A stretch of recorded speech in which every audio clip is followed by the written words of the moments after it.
is Covering the Spread, part of the FanDuel Podcast Network.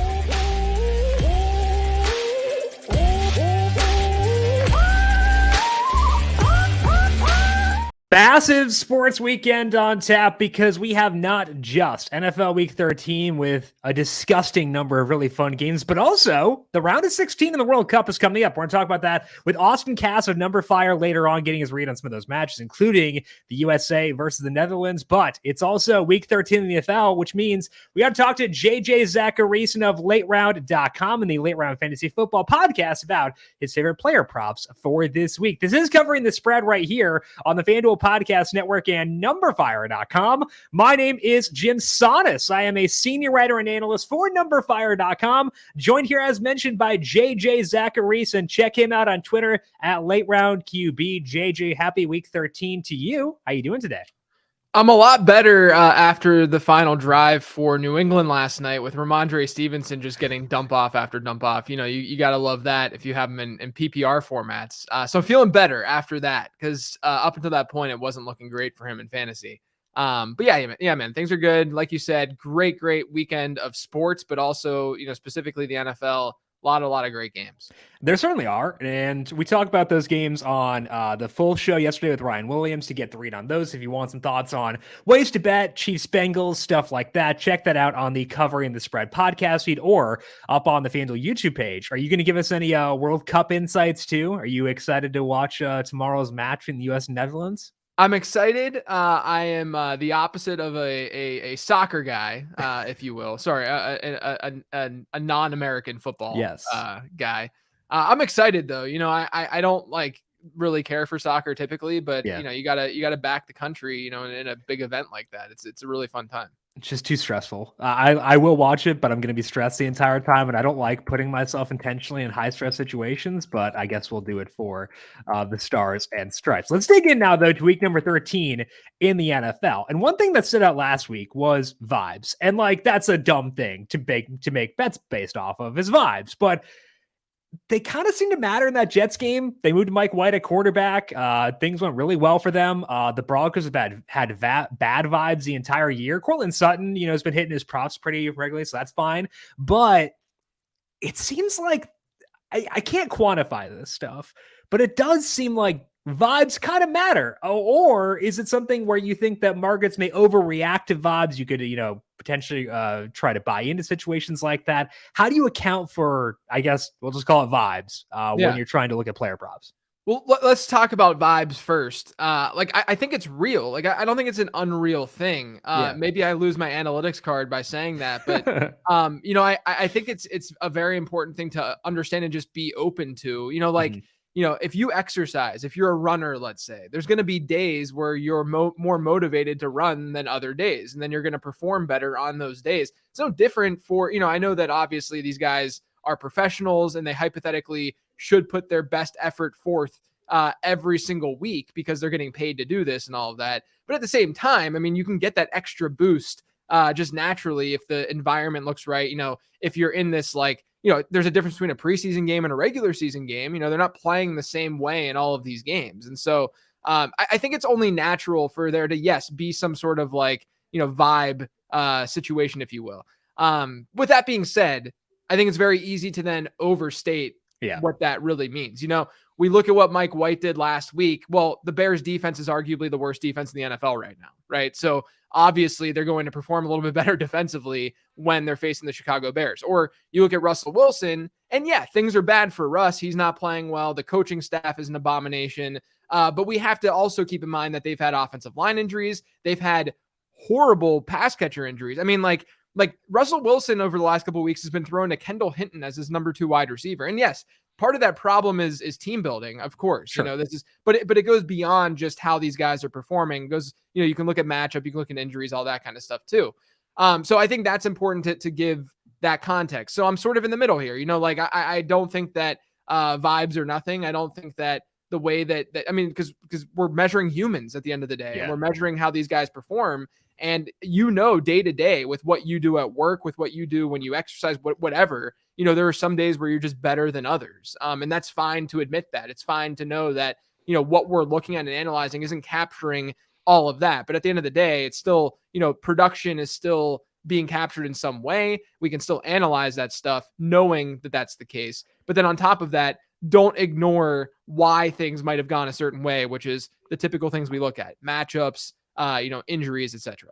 I think the other sense in which vibes matter is they can predict movement, because when vibes are good, people are more likely to bet that side. So I think a good one this week is Chargers Raiders. Vibes are good around the Raiders. They've won consecutive games in overtime. We've seen a lot of movement in their favor. I think it's moved too far. I think that there are ways you can use that to decide when to bet, or if you want to bet a certain thing. This is more so for like sides and totals versus for player props, but vibes can help you try to predict where a market will move or whether it'll move. And I think that's another important thing to consider as well. Other thing that's key with betting player props is that I struggle with personally is you're betting a median versus an average, whereas most projections, I assume, are averages versus medians. And there's a very big difference there because the distribution of that is tough. So when you're looking at your projections, comparing them to the market, what process are you going through to try to account for the fact that one number may be an average versus the actual bets we're making are based on a median? I think the one thing to first keep in mind is that, the numbers aren't going to be dramatically different, typically. Like a median, and, we all learned that in school, median and averages. Yes, there can be differences depending on the data set, but it's not typically like dramatically different. So that's the first thing, which is nice, because then you can, when you're projecting these things and when you're looking at your projections, the average, if you will, because it's sort of what you're looking at. You're sort of looking at, when we say average with projections, we're really looking at things like rate stats and such. And we're looking at things like target share and such, which you're generally sort of building off of an average in some way. But I do think though that you can still look at the extremes, which is what I typically do with my projections. I'm looking and seeing if there's like a glaring difference between what I'm projecting and what the market is generally saying. And then I'll attack that first and foremost. But from there, I'm looking at volume, and I'm just seeing how consistent volume is, because volume is stickier than any sort of rate stat that you're going to look at week over week. I mean, think about, if you're going to go back to averages, like in a given game, you can have like Christian Watson last week, for instance, against Philadelphia, where he doesn't do a whole lot until he has that huge touchdown. Well, that huge touchdown now makes his yardage total look really, really good, even though that was just one reception that really boosted that overall yardage total. And so what you can look at, though, is the fact that Christian Watson had a 24% target share in that offense last week. There are things that he can still build off of in order to get to that mark once again. And so if you have those kinds of numbers backing you, whether it's snap count, volume and target share and such, if you have those numbers backing you, then you can feel a little bit more confident in that projection. So it's important to give all that context, of course. But, I think at the end of the day, you're usually just looking at the extremes in these situations. Other thing that's helpful too is like you can use stuff like a Poisson distribution. You can go to Betscope. They have like a distribution calculator based on like a projection. You can put the projection, they tell you what the fair market is for that number. So there are tools you can use as well, but just kind of accounting for what we're actually betting is very helpful there. Okay, let's move now into the situations that you're looking to target this week, fluid situations that may be in flux. We could potentially find some value if those markets aren't up as of yet. Which situations are you seeing as being fruitful for this week, JJ?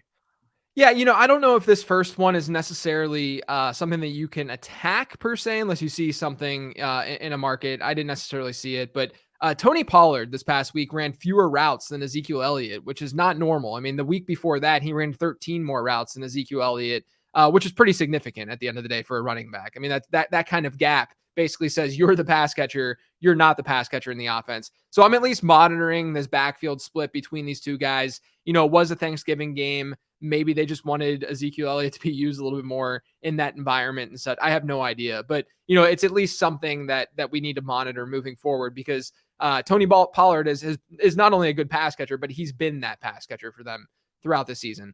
Another one that I'm monitoring this week is Jerick McKinnon's status. I think this is sort of flying under the radar a little bit right now, but he hasn't practiced all week. We're recording this on a Friday, so we don't know exactly if he's going to play or not, or if he's going to practice today. Either way, he's either going to be banged up this weekend or he doesn't practice and he just doesn't play this weekend. And if you look at the Chiefs depth chart right now, you have Isaiah Pacheco, obviously, Clyde Edwards-Helaire's on IR, They have Ronald Jones, who can't catch passes out of the backfield. He hasn't done that throughout his entire career.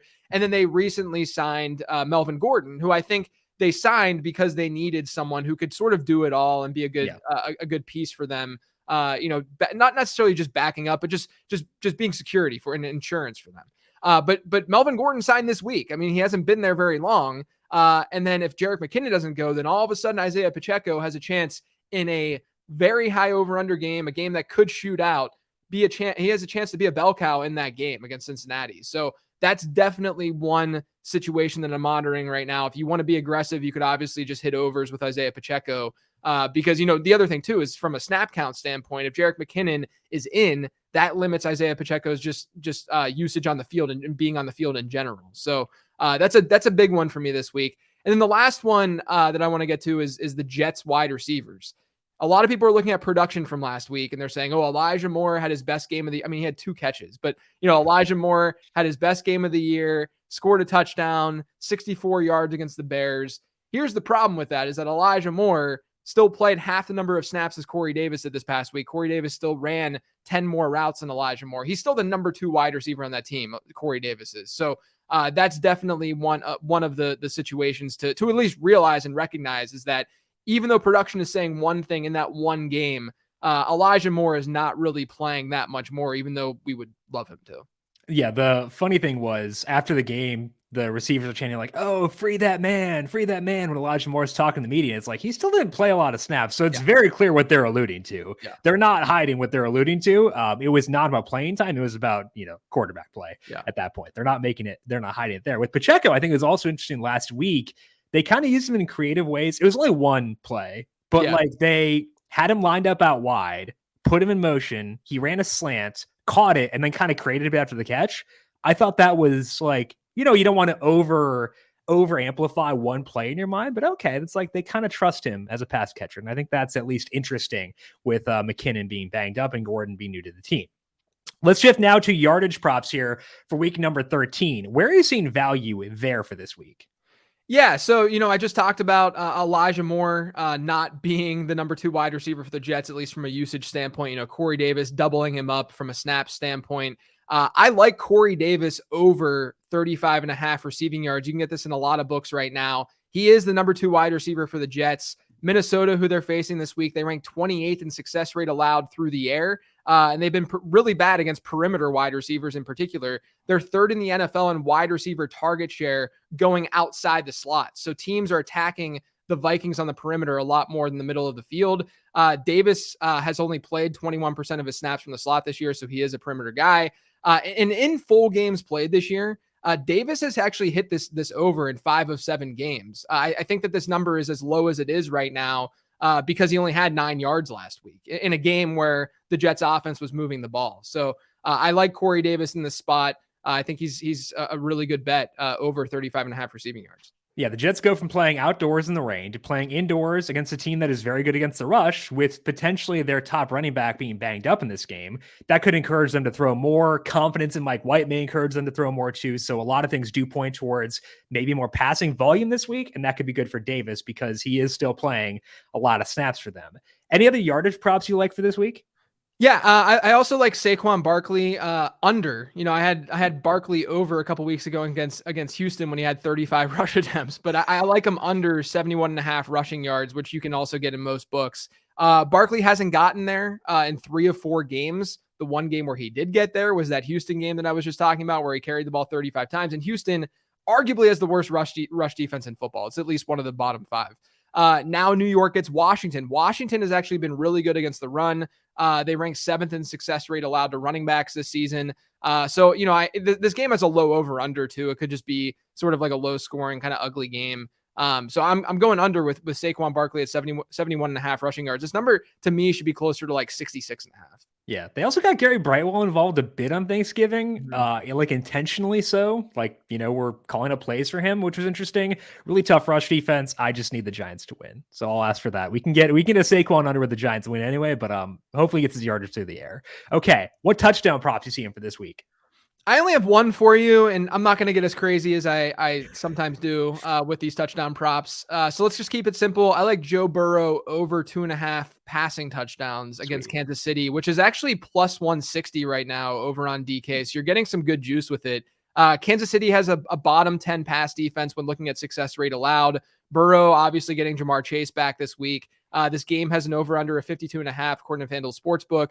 Of all the games on this slate, this is obviously the one that we would probably predict to shoot out the most.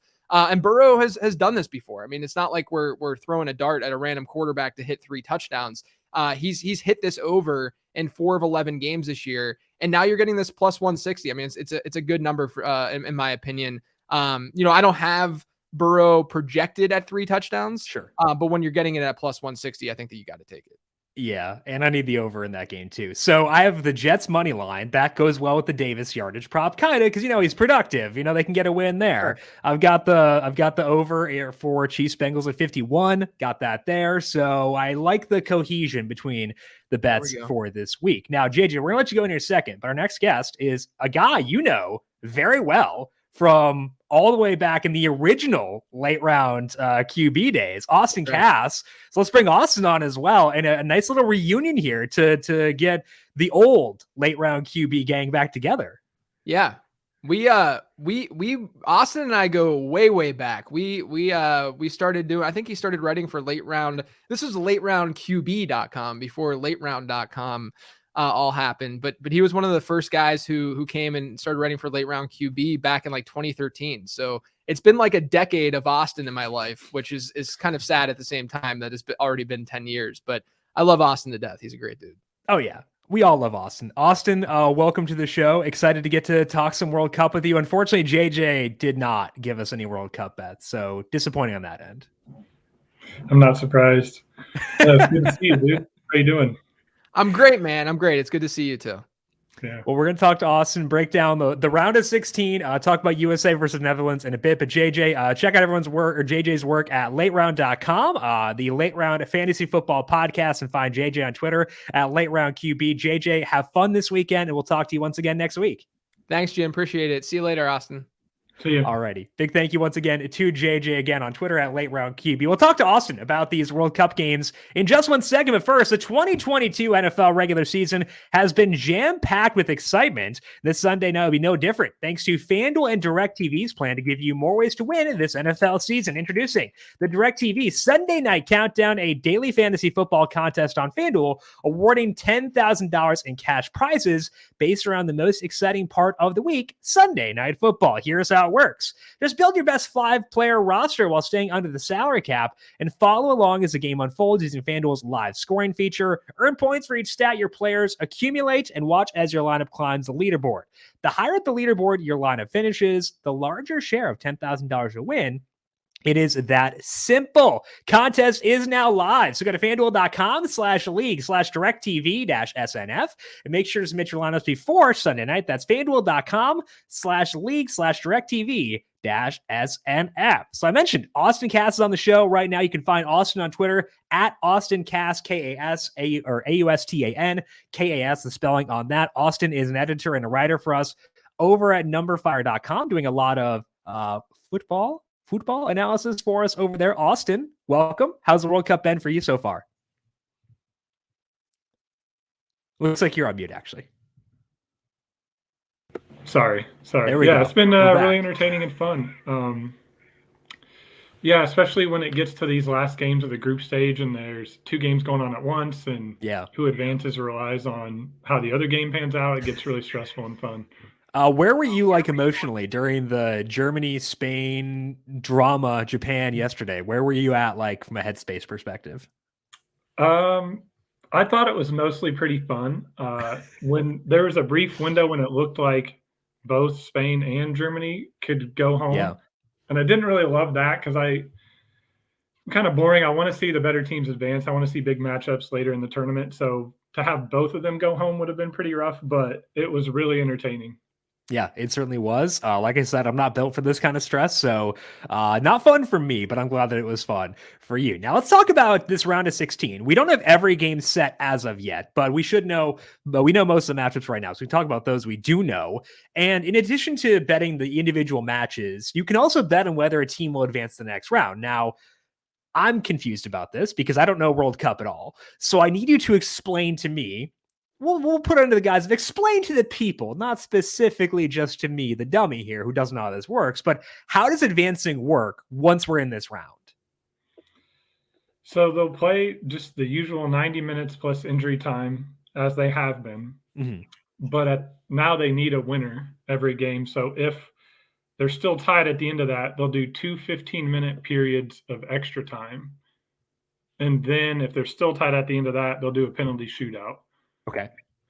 So they're going to find a winner at some point at the end of that. And then, they'll play the 2 15-minute periods of extra time no matter what. Even if somebody scores right away, they'll still play them. It's just like an overtime in basketball. But then it does kind of change things for betting a little bit because you can bet on a team to advance, which means they go through counting the 15-minute overtimes or the extra times and then penalties, or you could just bet on the money line. Yeah. And the money line bets end at the end of the 90 minutes plus the usual injury time. They won't include the shootout or the extra time or anything like that. Do you want to navigate around a shootout? Because I feel like a shootout probably is not going to be the best indicator of strength, I guess, in terms of, which is the better team, and that could introduce some volatility. So would you prefer to stay away from betting the 2 advanced markets and rather just, introduce the tie or the draw aspect into it and, bet on those 90 minutes plus stoppage time? Yeah, I think for the most part I would, because penalty shootouts are super volatile and anything can happen. I guess if you really like the goalie from a team, sure, and you think maybe if they're an underdog that has a strong goalie and you think they can keep this thing close and you never know what happens and you like the price, you could go with it. But for the most part, I do stay away from it. So let's talk specifically about USA versus Netherlands. We talked about this a bit with Ed back on Wednesday, but right now where market stands, the Netherlands on the money line is -115, tie is +230. US they're up to +350 now. That's been lengthening, which is interesting given the way people tend to bet sometimes with their heads with their hearts versus their heads. So when you look at this match, Austin, are you seeing any value from a betting perspective? What's the overall read for you on this match? I think it's going to be a match without a lot of clear chances, similar to the 3 the U.S. have played so far. And in any kind of match like that pushes me toward the underdog, just because if they can find a goal, that maybe they can hang on if the other team's struggling to create chances. But a big thing for me is Pulisic's status. If he can't play, I think that's going to be a huge negative for the U.S. because the Netherlands are a possession-based team who they're probably going to pin the U.S. back defensively quite a bit.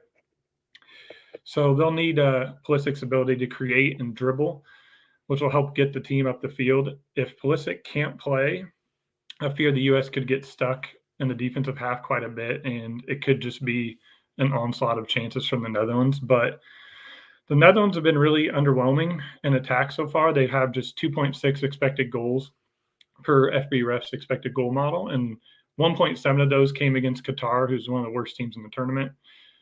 And the U.S., outside of the second half against Wales, has been really good defensively, held England and Iran to 1.2 expected goals total.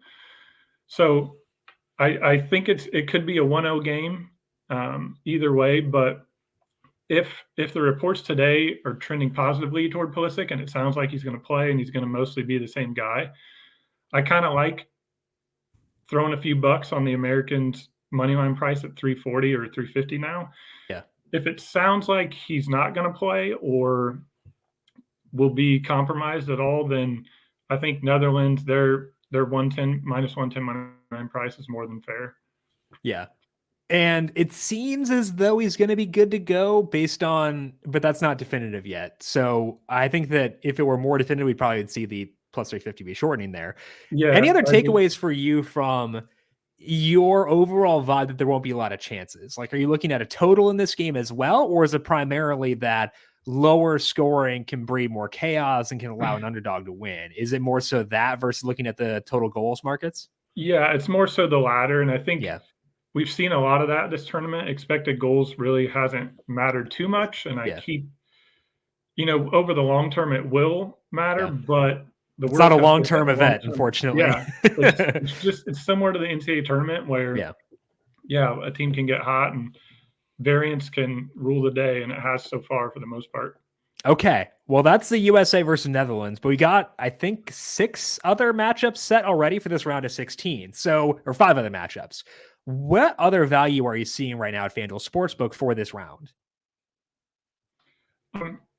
I really like a futures bet of Portugal to reach the semifinals. It's priced at 155, plus 155, sorry. I think Portugal are a really talented side and have been a little bit underrated coming into the tournament. And the markets are starting to correct a little bit, but I also really like their path. And I say that while acknowledging that trying to predict future matchups before the whole bracket has been set can be a little pointless. And I was feeling that yesterday during the Group E chaos. But Portugal has a great chance to win their group. And as we're recording this, they're tied 1-1, and that's all they need to win their group. So it's likely they'll face the Group G runner-up, which figures to be Serbia or Switzerland. Neither side would be a pushover by any means, but their opponents Portugal should beat. And then after that, Portugal would face either Morocco or Spain. Morocco won their group despite an expected goal differential of negative 0.6. So as such, Spain is a huge minus 460 favorite to advance past Morocco. But Spain to me is a little bit of fool's gold. Sure. I enjoy their style of play a lot, and I love their midfield of Busquets, Pedri, and Gavi. But for all their possession and the slick passing, they struggle to create top-notch chances. They pummeled Costa Rica in the opener, scoring 7. But after that, they mustered just 1.7 expected goals across the final 2 matches. And I like Portugal's chances if they meet up with Spain in the quarterfinals, and a win there would obviously put them into the semifinals to cash that bet. So is it more so for you buying into Portugal and what they've done, or is this in your head kind of a fade of Spain and trying to buy against them? Both. Okay. Both. So coming into this World Cup, I was actively looking for chances to put money on Portugal. And so it's a little bit of that. And it's also some of, I think Spain came into the tournament as one of the favorites, scored 7 goals in the first game. And I think everybody kind of overreacted a little bit to that. And then kind of struggled in attack despite having a lot of the ball against Germany, which Germany's one of the best teams, even though they got eliminated. And then, against Japan too, didn't really create many clear-cut chances. So it's a little bit of both. Okay, I like the blend. Anything else standing out to you for right now entering this round of 16? Not really. Not really. I'm just kind of, like I said, waiting to see if the expected goals went out, if some of the chalk pushes through, or if this is just going to be a crazy tournament where we get 1 or 2 just wacky teams in the Final Four, which I think can be fun. And for some people, that's probably really fun. But I would rather see some of the big boys slug it out. So that's just my 2 cents. That's always a risk with, like, you were talking about the NCAA tournament. It's like, okay, you get some upsets, but that means you're going to get some bad matchups later on. It seems like there are, for the most part, like the round of 16 teams are decently strong, where it's not going to be like a massive concern, but it'll be fun. And hopefully it is as fun as we've been able to have so far through the group matches. We'll see how the round of 16 goes beginning tomorrow. This Austan Kas, check him out on Twitter at Austan Kas. Find his soccer work over at numberFire.com. Austin, enjoy the matches, and we'll talk to you hopefully once again soon here later on the show. Alrighty, that is Austan Kas again. Big thank you to him for joining us for today. That's all we got here for covering the spread for today and for this week. Once again, a big thank you to JJ Zachariason. Find him on Twitter at Late Round QB and check out the Late Round Fantasy Football Podcast. Big thank you to Austin for talking some soccer. We'll have Ed on again next week to talk more World Cup as well. To get those shows right as they're posted, make sure you're subscribed to Covering the Spread or the FanDuel YouTube page to get these as these go up. I am on Twitter at Jim Sonis. Want to thank you all for tuning in. Good luck to you, whether it be NFL props, NFL Week 13, college football conference championships, or World Cup. Good luck with those. We'll talk to you once again Monday for more NFL. This has been Covering the Spread right here on the FanDuel Podcast Network.